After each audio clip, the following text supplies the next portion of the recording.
नमस्कार, आप देख रहे हैं राजपट टीवी और मैं हूं आपके साथ सपना ठाकुर। यूपी की कानून व्यवस्था को लेकर हमेशा सुर्खियां बनी रहती हैं। इन दिनों नोएडा के गुंडे श्रीकांत त्यागी को पुलिस की कानून व्यवस्था पर सवाल खड़ा कर दिए हैं। हालांकि ऐसे मामले हमेशा सामने आते रहते हैं। तो वहीं गालीबाज श्रीकांत त्यागी की गिरफ्तारी के लिए एसटीएफ को भी लगा दिया गया था। अभी तक उसकी गिरफ्तारी नहीं हुई थी और यहाँ पे उसकी गिरफ्तारी अब हो चुकी है। बता दें कि उसके आशियाने को बुलडोजर से ढहा दिया गया। यूपी में बन रही इस स्थिति से निपटने के लिए सरकार के क्या कदम होने चाहिए, सरकार को क्या हथकंडा अपनाना चाहिए कि श्रीकांत त्यागी जैसे गुंडे पनप ना सके। इन्हीं मुद्दों पर बातचीत करने के लिए हमारे साथ यूपी के पूर्व डीजीपी विक्रम सिंह जी मौजूद है। सर, बहुत बहुत स्वागत है आपका राजपट टीवी पर। धन्यवाद सर, पूर्व में भाजपा किसान मोर्चा का पदाधिकारी श्रीकांत त्यागी, जो कि अभी एक वीडियो वायरल हुआ था जिसमें कि वो एक महिला से अभद्र भाषा में बात कर रहे थे, उन्हें गाली दे रहे थे, जिसके बाद से इनके आशियाने पर ये कार्रवाई चल रही है। इसके बारे में आप क्या बताना चाहेंगे?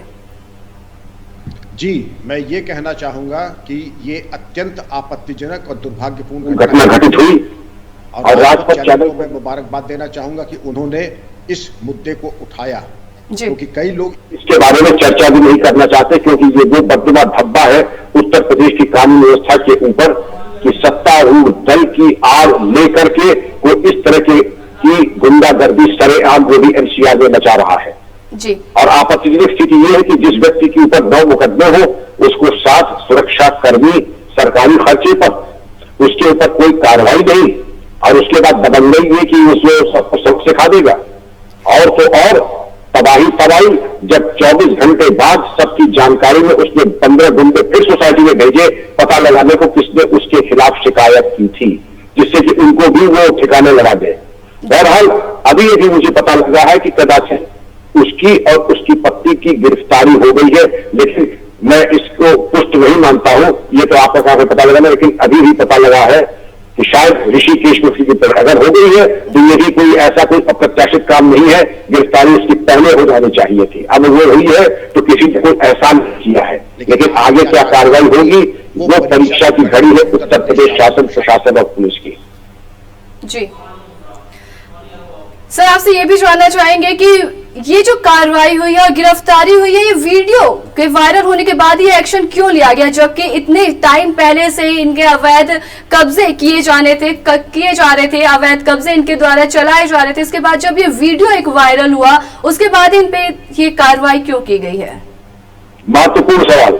जिस आदमी के ऊपर 9 अपराध हो, प्रत्येक थाने में भारतवर्ष के उत्तर प्रदेश के 4 अभिलेख ऐसे हैं जो ऐसे अराजक और आपराधिक तत्वों के ऊपर निगरानी रखते हैं। अभिलेख नंबर 1 एक्टिव लिस्ट, अभिलेख नंबर 2 गुंडा लिस्ट, अभिलेख नंबर 3 अपराध रजिस्टर, अभिलेख नंबर 4 हिस्ट्री शीट। इन तमाम 4 अभिलेखों के बावजूद हमारे अधिकारीगण, मैं तो कहूंगा उनके ऊपर क्या निरंतर और क्या अनुसरण रहता है। आप यूपी पे जाए, एनकाउंटर स्पेशलिस्ट दबंग उत्तर प्रदेश के सिंघम, अरे आप अपनी मुंह मिट्टी बन गए, इतनी आपके पास फुर्सत है कि आप अपने ही बारे में वीडियो बना रहे हैं। ये गैर कानून होने के साथ साथ it is in very poor taste. अगर आपका काम अच्छा होगा तो आपको वीडियो बनाने की जरूरत नहीं थी। आपने अगर एक श्रीकांत त्यागी और ऐसे एक श्रीकांत त्यागी नहीं है, 50 घूम रहे हैं, अगर उनके ऊपर जिस बात की आप तनख्वाह लेते हैं उनकी सर्वेलांस, उनके ऊपर गुंडा एक्ट के अंतर्गत निष्कासन, गैंगस्टर एक्ट में उनकी चल संपत्ति कुर कर लेते, रासुका के अंतर्गत उनको निरुद्ध करा लेते, तो आज ये सफोला अजगर न बना होता। लेकिन मैं तो कहता हूं कि स्थानीय पुलिस की कमी से, और ये केवल एक बात नहीं है, इस तरीके के नाकारेपन से इस तरीके के सफोले अजगर बन जाते हैं और पुलिस की वर्दी के ऊपर और शासन प्रशासन के ऊपर एक बददुआ धब्बा बन जाते हैं जिनको आसानी से मिटाया नहीं जा सकता है। सर, जानना चाहेंगे कि नोएडा में क्योंकि कमिश्नरेट लागू हो गई थी, तो कमिश्नरेट लागू होने के बाद भी श्रीकांत त्यागी को पकड़ने में इतना समय क्यों लगा? क्योंकि जब कमिश्नरेट लागू हो जाती है तो किसी के भी हौसले इतने बुलंद नहीं हो पाते कि वो यूं खुलेआम घूम सकता है, और जिसके बाद ये वीडियो वायरल हुआ तो वो फरार हो चुका था। तो इतना समय आखिर क्यों लग गया प्रशासन को उसे पकड़ने में? महत्वपूर्ण प्रश्न, इसका समाधान तो जांच बताएगा, लेकिन आपके सवाल का जवाब अगर मैं अपने हिसाब से दूं, लापरवाही और प्रमाद अगर मालूम होना था तो ये श्रीकांत त्यागी न होते, ये आपके होते सर्वेलेंस में जो कहते हिस्ट्री शीटर नंबर 18 श्रीकांत त्यागी नेताजी नहीं होते, इनका संबोधन होता है श्रीकांत हिस्ट्री शीटर नंबर 18 और हर 15वें दिन कोई न कोई जाके इनके हालचाल खैरियत लेता। आप समझ रहे मैं क्या कह रहा हूं जी। इनकी जान पहचान किनसे है, इनके मददगार कौन है, इनकी जरिया आमदनी क्या है, इनकी गतिविधियां क्या है और इनके अपराध में संलिप्तता क्या है, ये सारी प्रक्रिया होती है। मैं तो चाहूंगा अब इसकी पूरी जांच हो कि क्या इनके ऊपर कभी कोई निगरानी, अगर निगरानी होती तो ये ऐसे दुर्दिन हमें नहीं देखने होते। लेकिन जो बेसिक रोबस्ट पुलिसिंग होती है उसमें एक बहुत बड़ी चूक हुई और उस चूक के कारण ये इतना बड़ा घटनाक्रम हुआ। फिर भी मैं जिम्मेदारी थी कि इसके ऊपर निगरानी करे, इसके ऊपर प्रभावी प्रिवेंटिव एक्शन ले, इसको विरुद्ध करे। अगर वो नहीं किया तो आप सबको की पहली वैसी ही कार्रवाई होनी चाहिए जैसी कि श्रीकांत त्यागी के ऊपर अब प्रस्तावित की जा रही है, क्योंकि श्रीकांत त्यागी तो अपराधी है, लेकिन उन पुलिसकर्मी, उन थाना कर्मियों ने जिनकी जिम्मेदारी थी कि रोबस्ट पुलिसिंग करके इसको नकेल कसते और नकेल नहीं जिसने जाकर के इस तरीके का अभद्र व्यवहार महिलाओं के साथ किया, उनके ऊपर कार्रवाई। और RWA और जो ओमेक्स की सिक्योरिटी थी उसने भी एक पक्षी कार्रवाई की, पूरे घटनाक्रम में मूक दर्शन करने बैठे रहे और दूसरे दिन श्रीकांत के गुंडे मवालियों को प्रवेश करने दिया। उनकी भी जिम्मेदारी, उनके खिलाफ भी कार्रवाई, अपराध पंजीकृत करके उनको भी जेल भेजे। आपसे ये भी जानना चाहेंगे कि श्रीकांत त्यागी ऐसे कौन से हस्ती है, कौन से शख्सियत है जिनके पीछे STF की पूरी टीम लगा दी गई और काफी हथकंडे अपनाए गए उन्हें पकड़ने के लिए? ऐसा उनमें क्या था कि श्रीकांत त्यागी के पीछे पूरा प्रशासन एकजुट होकर उन्हें इतने समय बाद पकड़ने में कामयाब हुआ?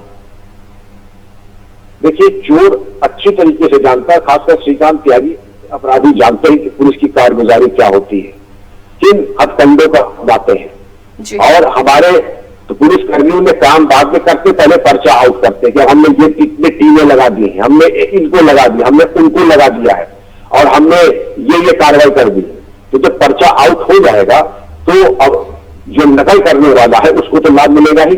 यही लाभ श्रीकांत त्यागी को मिलेगा। मेरा परामर्श होगा विवेचनाकर्ताओं से और पुलिस अधिकारियों से कि जो आपकी रणनीति है उसका खुलासा न करें। रणनीति का खुलासा अपने पैर पे कुल्हाड़ी चलाने के बराबर है और दुश्मन को लाभ देने के बराबर है, तो नहीं होना चाहिए। आप अपना काम कीजिए, जब गिरफ्तार हो जाए तब बेशक बुला करके प्रेस कॉन्फ्रेंस करके अवगत कराइए कि ये गिरफ्तार हो गई, ये यहाँ गए थे, और तब भी इस बात का खुलासा न करें कि आपने किन टूल्स का और किन मोडस ऑपरेंडी का इस्तेमाल किया, कौन आपके सूचना प्रदान करने वाले थे, इसका कोई औचित्य नहीं है। ये भी जानना चाहेंगे, अब जब श्रीकांत त्यागी हिरासत में पुलिस के पास गिरफ्त में है तो अब पुलिस प्रशासन क्या हथकंडे अपना रही है उनके साथ, क्या एक्शन लिया जा रहा है? सबसे पहले पुलिस कर्मियों को चाहिए, अधिकारियों को चाहिए, विवेचकों को चाहिए पता लगाएं कि उसके मदद करने वाले कौन कौन है। विभाग नंबर 1 पुलिस विभाग, विभाग नंबर 2 नोडा अथॉरिटी, विभाग नंबर 3 अन्य जो राजकीय विभाग है जिनसे इनको मदद मिलती है, नंबर 4 इनकी जायज नाजायज संपत्ति का पूरा ब्यौरा, इनकम टैक्स रिटर्न और GST रिटर्न्स, नंबर 5 जो अपराधियों से बिल्कुल और नाजायज पता लगा है, इंडस्ट्रीज जो कि बंद पड़ी है वहां के स्टाफ क्वार्टर्स पे इसने कब्जा करके अपनी फोटो वगैरह लगाई है। अपना उन्होंने मजबूत रखा होता पुलिस ने तो ये दुर्दिन न देखने पाते, लेकिन क्योंकि सूचना तंत्र बिल्कुल अपंग हो चुका था, इसके बारे में वांछित जानकारी या तो थी नहीं और थी तो उसकी कार्रवाई नहीं की गई, तो अब कम से कम प्रायश्चित करके ये सुनिश्चित करें कि इनके ऊपर गैंगस्टर एक्ट 14(1) के अंतर्गत इनकी चल अचल संपत्ति कुर्क करें, राष्ट्र के अंतर्गत कम से कम 1 साल इधर, और जो उन्होंने अभद्र व्यवहार किया है 4 साल की सजा फास्ट ट्रैक कोर्ट में दिलवाए, तब तो कुछ पाप धुलेगा। 2-4 लाख की संपत्ति पे बुलडोजर चलाना ये कोई प्रायश्चित नहीं है। ये आप बताएं कि अब जब श्रीकांत त्यागी हिरासत में है तो उसके बाद आप अब जो बाहर ऐसे ही और भी जो गुंडे पनप रहे, लगातार ऐसे केस सामने आते रहते हैं और ऐसे जो गुंडे लगातार पनप रहे हैं, उनके लिए आप क्या बताना चाहेंगे? उनके लिए आपकी तरफ से क्या अलर्टनेस रहेगी? मैं ये परामर्श देना चाहूंगा कि पुलिस को चाहिए कि ये भूखे शेर की तरह मौजूद रहे और लोगों की शिकायत का इंतजार न करे। पुलिस का अभिसूचना तंत्र इतना सशक्त होना चाहिए कि जैसे ही किसी के पर निकले, जैसे चींटी के पर निकलते हैं, उसी वक्त पर पकड़ दे, इससे पहले कि वो चींटी चमगादड़ और गिद्ध बन जाए। और उसमें पुलिस को पूरा अवसर है। ये काम ऐसा नहीं क्योंकि बहुत क्रांतिकारी पुलिस का काम है, जैसा काम हम लोग दशकों से कर चुके हैं और आज भी कर सकते हैं, और जो अच्छे अधिकारी कर्मचारी हैं वो करते भी हैं। ऐसे जितने भी श्रीकांत त्यागी है देश में चिन्हित करके उनको मिट्टी में मिला दे, वरना वो आपकी छवि को मिट्टी में मिला देंगे, जैसे कि इस श्रीकांत त्यागी ने किया है। जी सर, बहुत बहुत धन्यवाद है तमाम जानकारी के लिए और साथ ही हमारे साथ जुड़ने के लिए बहुत बहुत धन्यवाद। तो आपने जाना कि कैसे श्रीकांत त्यागी अब पुलिस के हत्थे चढ़ चुका है और साथ ही उसकी जितनी संपत्तियां चला चलती उन पे कुर्क की जा रही है। अवैध निर्माण पे बुलडोजर लगातार चलता जा रहा है। तो इसी तरीके की तमाम बड़ी खबरों से जुड़ने के लिए देखते रहिए राजपट टीवी, सबसे पहले भारत।